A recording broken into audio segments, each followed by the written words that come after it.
Ano kaya to? Wala naman akong pending na pre-sample dito ah. Sino kayo nagpadala nito? Oh, ano eh? Kapote. Kapote pala. Na? Makapal din yung binigay ah. Oh. Reflector ito.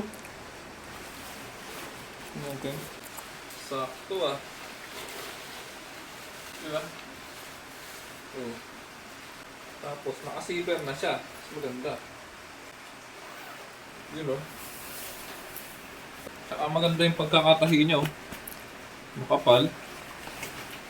Yung kinuha ko is 4 times XL. 4 times XL. Ang height ko ay 5'9", mga boss. Diba? Maghahanap po kayo ng makapal na kapote mga bossing. Nasa balang po yung link. Check out na.